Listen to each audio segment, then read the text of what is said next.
বিকেলের চায়ের আড্ডাটা এরকম ধরনের স্ন্যাক্স রেসিপি থাকলে একেবারে জমে যাবে।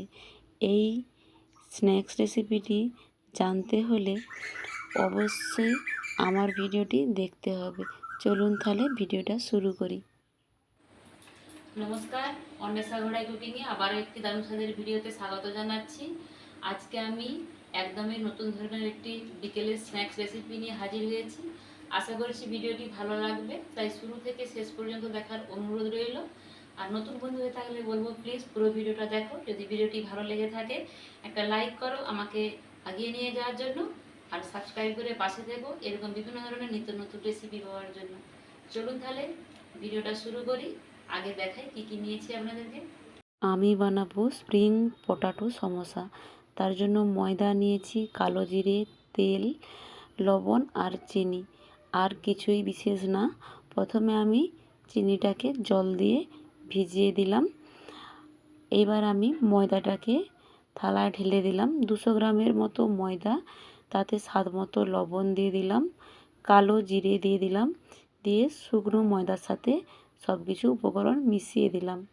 এরপর আমি এটাকে ক্রিস্পি করার জন্য 4 চামচের মতো সাদা তেল দিলাম।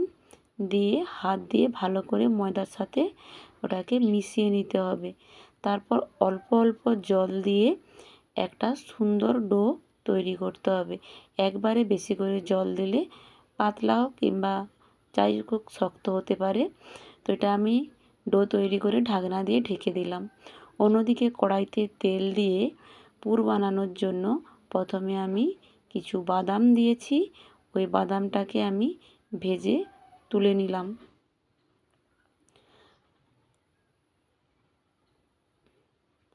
বাদামটা ভেজে তোলা হয়ে গেছে। ওই তেলে আমি মৌরি আর ফোড়ন একসাথে দিয়ে দিয়েছি। 1 চামচের মতো আদা বেটে দিয়ে দিয়েছি। দিয়ে একটু কষিয়ে নিচ্ছি আদাটাকে গন্ধ চলে যাওয়া পর্যন্ত।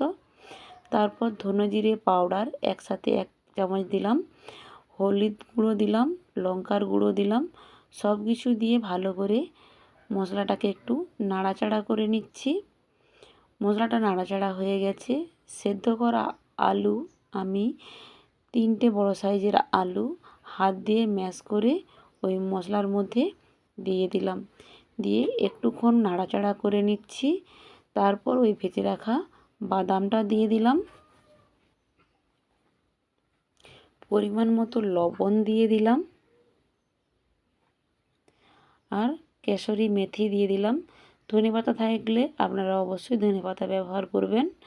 এরপর আমার এটা হয়ে গেছে। এটাকে আমি নামিয়ে নিচ্ছি, ঠান্ডা হতে দিলাম। এটা ঠান্ডা হতে থাক। অন্যদিকে আমি ময়দার যে ডোটা বানিয়ে ঢাকনা দিয়ে ঢেকে রেখেছিলাম, দেখুন কত সুন্দর হয়েছে। আমি হাত দিয়ে আবার একটু দলে নিয়ে লেচির শেপে লম্বা করে ছুরির সাহায্যে আমি সমান ভাগে কেটে নিলাম। একটা লেচি নিয়ে হাত দিয়ে এইভাবে গোল করে সবগুলো একই রকমভাবে গোল করে নিলাম। তারপর আমি সামান্য ময়দা দিয়ে এটাকে বেলে নেব। রুটি যেভাবে আমরা বেলি সেইভাবে একেবারে পাতলা করে দেখো বেলে নিয়েছি। এরপর আমি অল্প আলুর পুর নিচ্ছি, এইভাবে লম্বা করে দিয়ে দিচ্ছি। তারপর ছুরির সাহায্যে আমি কেটে নিচ্ছি। পুরো একেবারে কেটে নেব না, ওপরের দিকে একটু অংশ বাদ রেখেছি। মাঝখানটা কেটে নিচ্ছি। আমি কিভাবে বানাচ্ছি অবশ্যই আপনারা মনোযোগ সহকারে দেখবেন, যাতে খুব সহজে আপনারাও বানিয়ে বাড়ির সবাইকে খাওয়াতে পারেন। আমি 2 পাশটা হালকা করে মুড়ি দিলাম, যাতে তেলে দেওয়ার পর পুরটা বেরিয়ে না আসে। এবার আমি রোল রোল করে ঘুরিয়ে নিয়ে মুখের কাজটাকে থামিয়ে দিলাম। তারপর হাত দিয়ে একটু জল দিয়ে দিলাম। দিয়ে ওই মুখটাকে নিয়ে গিয়ে ওই স্প্রিং পটাটোর গায়ে লাগিয়ে দিলাম। দেখুন কত সুন্দর আটকে গেছে। আর দেখুন একেবারে স্প্রিংয়ের মতো লাগছে। দেখুন আপনারা কত সহজে আমি এটাকে বানিয়ে নিলাম। একই রকমভাবে আমি আবারও একটা বানিয়ে নিলাম। এইভাবেই আমি সবগুলো একই রকমভাবে বানিয়ে নিয়েছি। কত সুন্দর দেখতে লাগছে দেখুন। এটাকে আমি এবার নিয়ে গিয়ে রান্নাঘরে তেলে ভাজবো। চলুন তাহলে রান্নাঘরে গিয়ে কড়াইতে তেল দিয়ে দিলাম। এটাকে অবশ্যই ডুবো তেলে ভাজতে হবে, তাই আমি বেশ কিছুটা তেল দিয়েছি। তেলটাকে একেবারে হাই হিট করব না, একটু হালকা গরম হয়ে গেলেই আমি ওই স্প্রিং পটাটো সিঙাড়াগুলো একে একে ওই তেলের মধ্যে দিয়ে দেব। হালকা একেবারে তেলটা গরম হতে হবে, বেশি তেল গরম হলে ওপর থেকে লাল হয়ে যাবে, ভেতর থেকে ক্রিস্পি হবে না। তাই আমি হালকা গরম হতেই তেলটা তাতে দিয়েছি। এরপর আমি ভালো করে উল্টে পাল্টে লাল লাল করে ভেজে নিতে হবে। দেখুন কত সুন্দর লাল লাল করে আমি এটাকে ভেজে নিয়েছি। এরপর আমি থালায় তুলে নিচ্ছি। সবগুলো আমার হয়ে গেছে।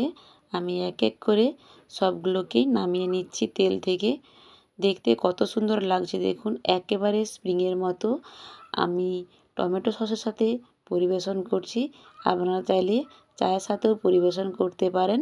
তো এটা আমি এবার ভেতর থেকে কেমন হয়েছে তোমাদেরকে ভেঙে দেখাবো। তার আগে বলবো আমার রেসিপিটি কেমন লাগলো অবশ্যই কমেন্ট সেকশানে জানাতে একেবারেই ভুলবেন না। দেখুন কত সুন্দর ভেতর থেকে পুরটা হয়েছে, পুরটা বেরিয়ে আসে না। এটা এতটা খাস্তা মচমচে আর স্বাদ ছিল অপূর্ব। তো আমি আগে তো বানিয়েছি ভিডিওটা, তো এটা খেতে সত্যিই অপূর্ব হয়েছে। আপনারা অবশ্যই বাড়িতে ট্রাই করবেন, আর আপনাদের কেমন হলো অবশ্যই কমেন্ট সেকশানে জানাবেন।